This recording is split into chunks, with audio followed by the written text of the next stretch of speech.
Hi, and welcome to the Red Hat AnsibleFest 2022 virtual event. I'm so excited that you are joining us for this session. Traditional network engineers have interfaced with devices using the command line interface. Gathering network state was a wieldy task involving trawling pages of configuration. Checking routes, neighbours and interface states was time-consuming and error-prone. Automation is changing the landscape of network management and configuration. We can easily create repeatable tasks that eliminate human error and reduce toil. Today, I'm going to show you how I gather structured data from Cisco devices using Pyats. I'll then use the data I gather to perform network state validation and trigger API calls with Ansible. Hopefully, this session will be a bit of fun and a little outside the box. The APIs I use will be directed at my Phillips hue lights, turning them on when the desired state is reached. However, most of these techniques and code can be used when automating at scale in production environments. The code can easily be modified and built upon to trigger alarms and alerts in many customer networks using Ansible. For example, instead of playing with visual cues, we could easily trigger an alert in Slack or an email to the ops team with some simple code amends. Who am I? My name is Stephen Painter. I'm based in the northeast of England and I've been a network engineer for over 25 years, predominantly working as an IT contractor in both private and public sectors. I'm a Cisco CCIE and a full-time automation engineer. I am presently automating at scale with AAP, Ansible Core and Python.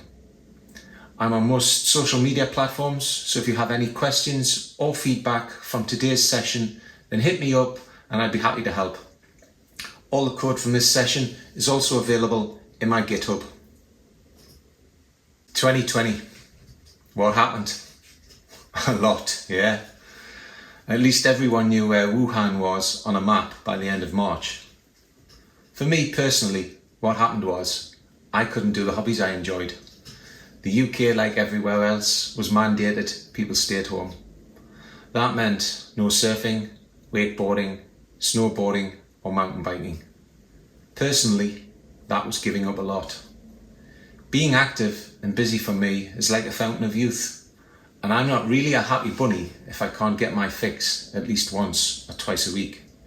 A brief 30-minute walk during my lunch with my wife was the only thing keeping me entertained. This wasn't sustainable. I needed something to fill my personal time and keep me sane during lockdown. Luckily, Cisco had just released their DevNet certification track. This seemed a perfect solution. I was already automating in my current role, and this would only make me a better engineer and expose me to new technologies and products. So, after a month of indecision, I decided to pursue it. But I wanted to make the process as fun as possible. I find the older I get, the more I struggle to learn. I needed a way to stay engaged and motivated whilst ensuring I understood what I needed to learn. APIs are everywhere. There are so many public-facing APIs available on the internet that anyone can interact with. Believe it or not, there's a Star Wars API. Here's a return response from a query I made to the spaceship resource. You can also query planets, vehicles, people, films, and species. A lot of everyday devices also have APIs. Pretty much everyone has access to an API in their home. Amazon Echo Dot, Google Chromecast, Nest Smart Home, Apple HomeKit, Samsung SmartThings, the list goes on and on. If you pick a topic or product that interests you, then learning doesn't seem as mundane or feel like it's something you're compelled to do. I have a couple of Phillips hue lights which have REST APIs. This got me thinking, would it be possible to turn them on when a certain network state was detected? What would be even cooler would be to turn them on to a specific colour based on my needs. I needed to work out a use case. What if Ansible were to check for a specific number of routes in a device's routing table and if the number of routes was correct, get the hue lights to turn green. If the routes were incorrect, get them to turn red. By doing this, I'd figure out how to parse the device route table and learn a little about the Hue's REST API with the Ansible URI module. What needs to be installed? Well, obviously Ansible and Python. I'm currently running Ansible 2.10.6 and Python 3.6.8. We'll also need the Pyats and Genie libraries. They're available from Cisco. The Ansible Galaxy Cisco Genie collection, and that's available from galaxyansible.com. And finally, the Phillips Hue software developer kit, which is on the Phillips Hue website. I keep mentioning Pyats. What is it? Pyats is the acronym for the Python Automated Test System. It's a framework developed in-house by Cisco. It's been designed to provide end-to-end testing for developers to create automated test cases which simplify network testing. Genie is effectively the Pyats SDK and contains all the tools needed for network test automation. Genie has a huge library, but for the purposes of this presentation, we'll only be looking at the Genie parser library. My home lab environment is built using CML, or Cisco Modeling Labs, and simulates network equipment on a virtual machine. This lets me quickly and easily create and modify network scenarios using Cisco and non-Cisco equipment using real images. As I mentioned before, I want to get Ansible to check for a specific number of routes in my device's routing table. I'm going to use router 1 in my lab for this. It's a Cisco IOSV router.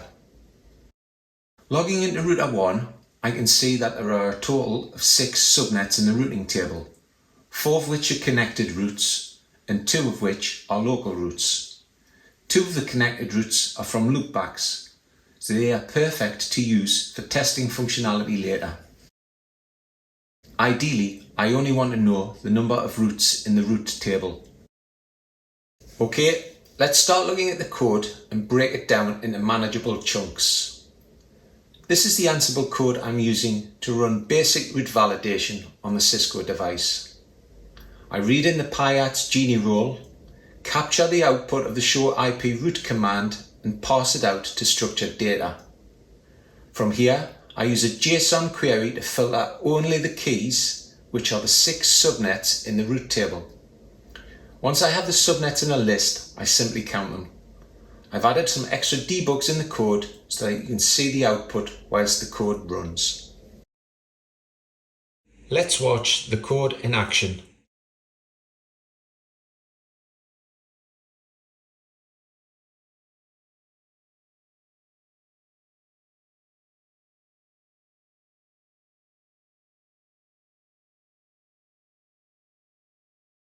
So now we've tackled how to check our device to see how many subnets are in the routing table.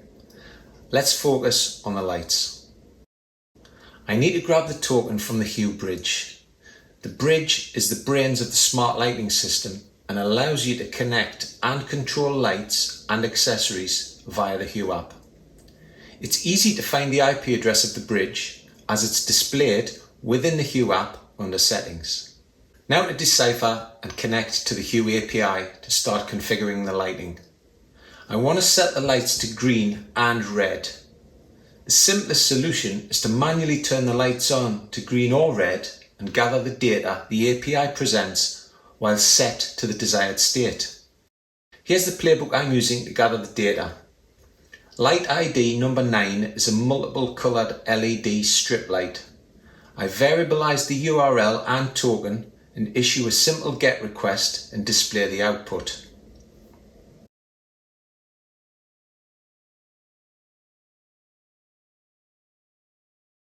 The JSON response produces all the parameters we need under the state key. This is what we'll use to create our variable structure. Once the playbook is run, I've now successfully gathered the correct parameters. I can now pass these within the payload of the API call to turn the lights on and to change them to a specific colour. In this example, the data sets the colour of the lights to green, So now all I have to do is gather the data for a red light in the same fashion. Once I've gathered the data, I can build those out into my playbook. The responses to my GET requests allow me to create the variables that I need for red and green lights. These can then be passed into the payloads of the API calls I need to make. I've also created a variable called data_off to turn the lights off, as ideally I don't want them to be on before I run the script each time. Now we can build the API call using the Ansible URI module. The Hue API specifies we need to use the put method, and all the calls will be exactly the same apart from the body of the HTTP request. The body format will convert our variable data structure into JSON. It will also automatically set the content type header accordingly. Now I can combine the code to create the test case playbook. We have all the variables we need set up that were gathered using API calls. We read in the parse genie role and then ensure the lights are turned off. Run through the standard root check process we outlined before, and then set two API calls, one for green and one for red. The when statement will run the module accordingly based on the root check. One of them will be skipped dependent on the result of the root check being 5 or 6. Let's run the full test case. Currently, loopback 100 is open and there are 6 subnets in my root table. The lights should turn green and the URI play to turn the lights red should be skipped.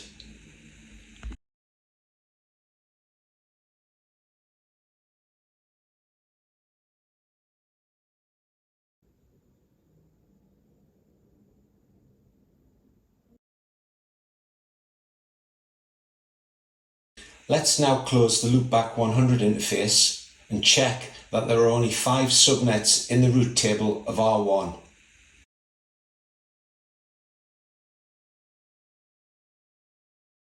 Run the code again. The play should turn the green lights off as they are currently still on from the previous job run, and then illuminate the lights red after skipping the green play.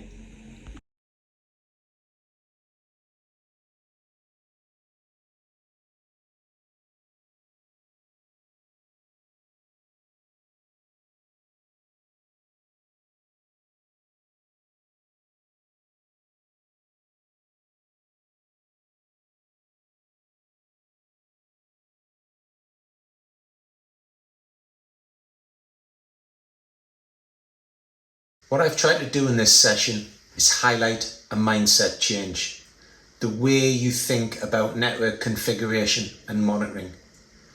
I'm looking to extract facts from my network rather than simply looking at differences within the configuration. This is the starting point for automating network testing. If you're a network engineer, think about changing your approach and mindset towards traditional everyday tasks. Networking is a lifelong learning experience. As technology improves and advances, we are forced to learn new technologies in our careers. Automation is just another link in the chain. So if you're looking to delve into network automation, where do you start? Part of adapting is accepting that automation will require an investment in time to learn new skills. This can be hard for businesses that are always firefighting. However, I'd argue that progress and differences can be made in less than an hour a day. Start small. Automate daily repetitive tasks and get those quick wins. If a task is done more than once, automate it. Gradually, over time, these quick wins add up. Skills develop and you'll be automating at scale. The aim is to reach a network source of truth. This will allow you to validate a network operational state without relying on configuration. This is what I've shown you today in a very small way. I know I should have 6 routes. I could add those into a hosts file and reference it from playbooks. Granted, I'd want much more detail in a production environment, but it's a simple example to highlight the benefits. Ansible is a great starting point too for network engineers with limited developer skills. It's quick to learn, it's quick to set up, and it's very human readable. Network automation isn't going away. It's here to stay. Make the jump before it's too late. Remember, Red Hat AnsibleFest 2022 virtual event will remain accessible online until the end of the year. Thank you for watching my session on having fun with network validation using Pyats and Phillips Hue APIs. I hope you've learned or taken something away from today's session. Again, all my code is available on my GitHub, and if you have any questions, feel free to hit me up on socials. Thanks for listening and happy automating.